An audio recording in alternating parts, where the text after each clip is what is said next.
I do not encourage nor condone any of the actions performed or products shown in this video. All of the videos are produced in a safe and controlled environment. Do not attempt to replicate any of the actions performed during this video. Hello beautiful people from the internet, it is Connie over here. Welcome back to another video. Now today I'd like to have my daily smoke while I tell you all about the media that I've enjoyed consuming in 2025. These are going to be my favorite books of the year, my favorite movies that I've watched, TV series, songs and all of that. So I hope you enjoy. I put the cozy mode of my car on. Grab yourself a cup of something warm, or if you're in the southern hemisphere, grab yourself a cup of something cold to refresh yourself. Good luck with summer. I'm glad I'm not there, fellas. Let's start with movies, why don't we? So to be honest, I haven't been a movie person really throughout my life, but this year I wanted to make an effort to watch at least some of the movies that I saw people around me say that they really liked. So my first bunch of favorite movies was the Before trilogy: Before Sunrise, Before Sunset and Before Midnight. This was absolutely 5 stars, all of them for me. The concept is amazing. It's like a young man and a young woman meet on a train. On the first movie, Before Sunrise, you follow a night that they spend together from the afternoon where they met to the sunrise next morning, and it's kind of just one conversation, you know. There's no multiple shots of things happening in different timelines. It's all in that one night, and it's just so beautiful. Their conversation is amazing, their chemistry is awesome. And so of course then I watched Before Sunset and Before Midnight too, and I love them. It's the same concept but 10 years apart from each other, both in the movie and in real life. So it's just amazing, and I would encourage all of you to watch those movies. They are absolutely fantastic and my top for this year for sure. Another movie that I really enjoyed this year was Past Lives. You're going to notice a theme with me, okay? I really love romance movies, and Past Lives is just absolutely beautiful. It is based on the concept of Inyeon, which is a South Korean concept that suggests that even the most casual encounters are the results of interactions that people had in past lives. And it just follows the life of mainly a boy and a girl, but then another boy joins the scene, and it's just very beautiful. It's very raw, it's very real. It felt realistic to me, and it really broke my heart. That movie really made me feel a lot of things, and I really enjoy that about a piece of media. I want to be consuming it and feeling tons, and I did with Past Lives. So 5 stars. I loved it very much. Another movie I really enjoyed and I watched for the first time this year was Amélie. I just loved the whole world of Amélie. I loved her personality. I loved the whole thing of like trying to make people's lives better. I loved her compassion. I loved her way of going about the world. I loved her way of dressing. I loved everything about Amélie, and I need to rewatch it because I'm already missing it. She's one of my favorite characters that I've ever watched on a movie. Yeah, Amélie, fantastic. Another movie that I watched for the first time was Dead Poets Society. And oh my goodness, this was revolutionary for me. I really enjoyed the world of Dead Poets Society. I enjoyed all of the characters. I loved Professor Keating. I think it really showed how a nice, dedicated teacher can really change the lives of their students. It really showed how societal standards and expectations can completely ruin a young man that's trying to follow a dream that's not what's expected of him to follow. And it was absolutely heartbreaking, terrifying, horrible, but it was beautiful, and I love it very much. My voice shakes when I talk about this movie. That's how much I loved it, you know, and I'm still in pain, and I watched it about 8 months ago and I haven't had the heart to rewatch it yet. So Dead Poets Society. And then another movie that I watched recently that I really enjoyed was Eternal Sunshine of the Spotless Mind. I just love the concept of being able to erase the memories of a relationship that didn't go well, and you want to be able to move on and erase your memories from them, but then eventually you end up falling for this person again, almost like you were destined to be in this cycle of falling for them, erasing the memories because things didn't go well, and then falling for them again because that's kind of what you are prone to do, you know, you're prone to fall for this person. So very beautiful. I really loved Eternal Sunshine of the Spotless Mind. Those were my favorite movies for this year. I think I watched a couple more, but I didn't feel like they were worthy of this list. Now, in terms of series, I have my favorite series of all time, which is A Time Called You. It's a Korean drama. It's the most beautiful piece of media I've ever watched in my life. Point blank period. I don't even want to say anything about it so I don't spoil anything, because it is very intricate and you need to be paying a lot of attention while watching this Korean drama. I've watched it like 10 times now and it feels like I'm always discovering new details.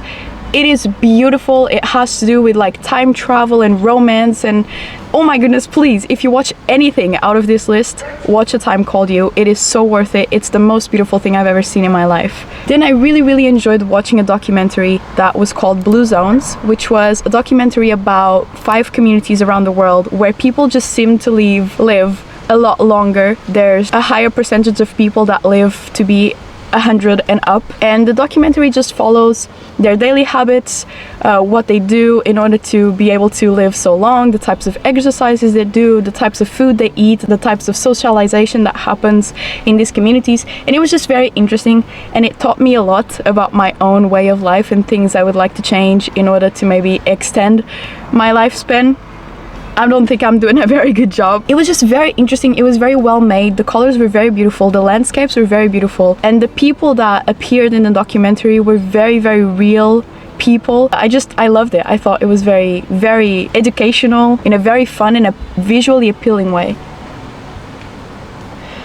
And then, listen, I'm not very much of a series girl, but I rewatched Dr. House and I love Dr. House. It's probably one of my favorite series of all time.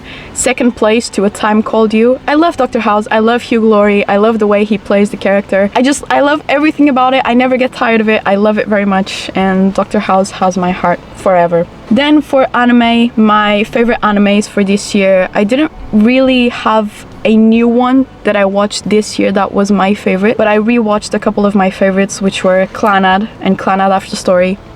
My favorite anime of all time. It's very beautiful. It's just so unique, so heartbreaking, so beautiful.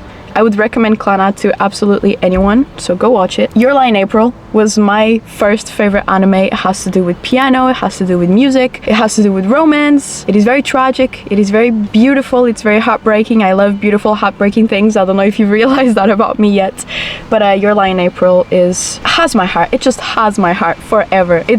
When I have kids, I'm going to show them Your Lie in April type of love, you know. I really love it very much. And in a silent voice, for an anime movie, I really love Silent Voice. It is just so beautiful. It's very sad. It's very warm too, somehow. It can be both warm and sad. I don't know, I love A Silent Voice. I would recommend you watch all of this. Now we are going to get into my top 10 songs of this year. This video is going to be copyrighted because I'm going to play you snippets of these songs so you have an idea of what they sound like.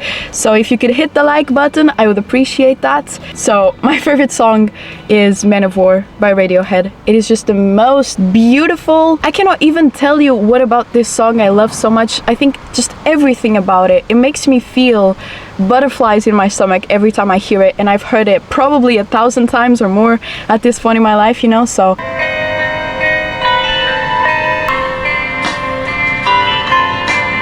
will just make you more alone. It's so gut-wrenching, man.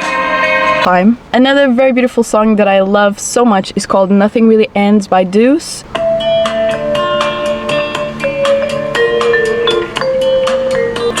It wasn't much of a plan. I just started walking. It was one of those nights you wonder how nobody died. We started talking. I love it. Then we have Between the Bars by Elliott Smith. Come on, how can you not love this song? It's so beautiful. Drink up, baby. Stay up all night with the things you could do. You won't, but you might. Promises you'll only make.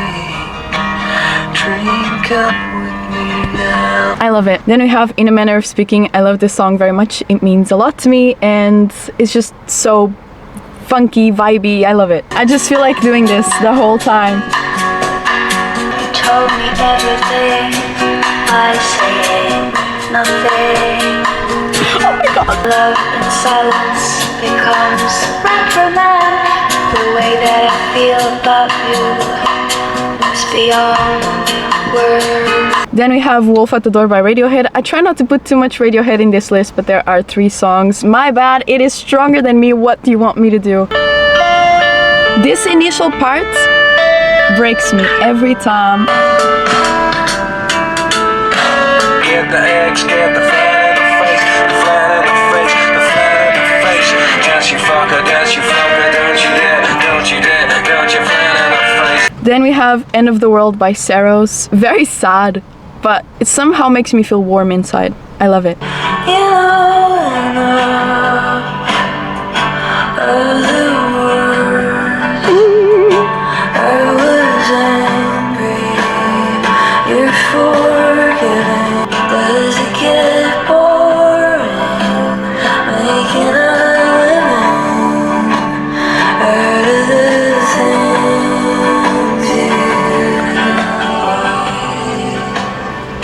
Then we have The Winner Takes It All by ABBA, one of my all-time favorite songs that I kept repeating this year. I love it, I love it, I love it.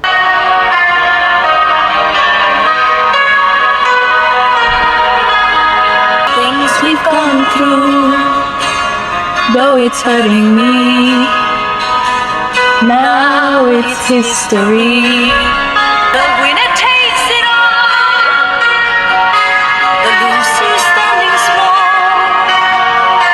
beside the victory. Then we have my favorite piano piece of all time, which is called Liebestraum by Liszt. The day I know how to play this piece is the day I can die in peace. Ha, see what I did there? It's very beautiful.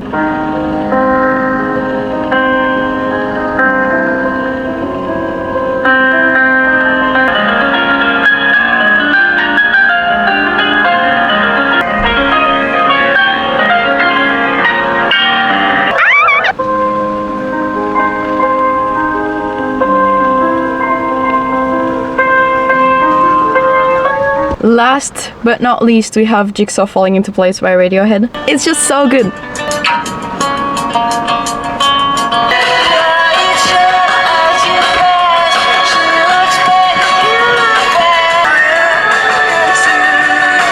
Love Jigsaw Falling Into Place, love Radiohead, love all of these songs with all of my heart. And now, before this gets too long, let's get into my favorite books for this year. My favorite book that I read at the beginning of the year was Letters to a Young Poet. This is still my favorite book of all time. It was my favorite book of all time after I finished reading, and it still is, even though I have read many books throughout the rest of the year. Nothing has dethroned it. This is a collection of letters that Rilke wrote to friend Capu, which was a young military cadet who was asking for advice in regards to his writing and also just life in general. And these letters are just so filled with love, the most beautiful writing, the most beautiful, like, actually usable life advice. The way that these are written fills my heart with the utmost amount of joy. I'm not sure if there's any other piece of media that makes me feel as warm as this book does. And anytime I'm feeling down, I open any of my annotations of this book and I read some passage or some line and I instantly feel better. This book is amazing. I would recommend it to absolutely everyone. Read Letters to a Young Poet. You've heard me talk about this book quite a lot throughout my time on this channel, so read it. Another book that I really loved reading and I read more recently was Madonna in a Fur Coat. This is a beautiful story of love and yearning and tragedy. It's just an introvert guy meets extrovert artist girl, and they both have these like beautiful introspective deep conversations that are not really normal for when you just meet someone, you know, but they just seem to connect very deeply, and then they go astray from each other's lives. And I do not want to say anything else because I will spoil it, but it's very beautiful. If you like a story of love and yearning for someone and just waiting for someone all of your life because that is your one person and you know that and you just like reading about that sort of thing, Madonna in a Fur Coat is perfect. It's not long, it's less than 200 pages. It just gets to the point and it does it well and it doesn't feel rushed, and it's just beautiful. I would recommend Madonna in a Fur Coat. Then Then we have a Brazilian book that I read at the beginning of the year too, which is called O Peso do Pássaro Morto. In English, I think it's like The Weight of the Dead Bird. And this just goes over the life of a girl, which is the main character, from the point where she is 8 years old to the point where she is 52. And it just goes over tragedy, loss, guilt, the things that you think that are the most raw and that you wouldn't talk to anyone about inside of yourself. This book really explores that very well with this character. Also, it is written in a way where the first parts of the book where she is younger, the language used in the book is also of a younger person, and then as she grows older, the language used and the way of writing also matures. So it just feels like you are growing up with this person and you're watching her go through all of this shit, honestly. And it just has a very beautiful way of incorporating the dead bird thing, which is the title. It was just very beautiful. It was totally heartbreaking. I didn't read anything for 2 weeks after I read this book because I was processing it. It was a lot. But it was very, very beautiful. I love the way that it was written, and I'd love to read more of the author, truthfully. Then also another book I read more recently was The Secret History by Donna Tartt. I see a lot of people saying that they really didn't like this book. They thought it was too long or she was not getting to the point fast enough. Then there's also people that really love this book, and I really, really, really loved this book. I thought the world building of the book was fantastic. I felt truly immersed. This is a dark academia murder mystery kind of story. What I really liked about it is that the murder mystery is not really a mystery. You know about it right away, but then it just goes over the degradation of the psyche of the characters that took part in this murder, you know. It was sort of like Dostoevsky-like in the way he writes his characters. It was a little less deep in the psychological degradation of the characters themselves, but I just truly felt immersed. I felt like I knew these characters very well. I hated some of them, I loved some of them, and I love that duality. I love being able to hate a character, love a character. I love feeling strong emotions when I'm reading a book, and I feel like a lot of times I was reading this book and I was like, you know, side-eyeing the book, and I was throwing it away like, oh my god, I cannot even read this, or oh, this is disgusting, you know. I don't know, it just made me feel a lot, and I really enjoyed that about the book. And then my last favorite book of this year was a short story. It is called The Death of Ivan Ilyich by Tolstoy. And honestly, it's very simple. It's just a story about this man, Ivan, who spent his whole life living a money-driven, superficial life because that's what he thought he had to do. And then he finds himself dying and he realizes that there's no one. He has his family, but the family doesn't care about him because he spent all of these years working and, you know, not cultivating their relationships with them. It's very sad because he really did what he thought he had to do in order to support his family and be successful and be a man. And then at his deathbed, he finds himself alone. And so the book is about that, you know, how it feels to reach the end, thinking you have done something that is what you were supposed to do, realizing you didn't want to do any of that, and you find yourself alone at the end of it all, you know. So very sad, very raw. I thought it was brutal, and I felt a lot of things reading this book, and I really, really loved it. So I would definitely recommend The Death of Ivan Ilyich too. It was 5 stars for me. Love it. So that is it, my friends. This is my favorite media of 2025. I know there's not a lot of new things here, like new releases of 2025, but I feel like I gravitate more towards older media. I'm not sure. Listen, I feel a little bit cringe saying that. It's not necessarily that there's no good media coming out. It's just that I think it is not coming my way. You know, I haven't been exposed to it yet. So as soon as I am, I'll probably really enjoy it, but I just haven't been yet, you know. So that was it for today. I hope you have enjoyed listening to my babbles about the things that I like, and I'll see you all very soon, eh? Bye!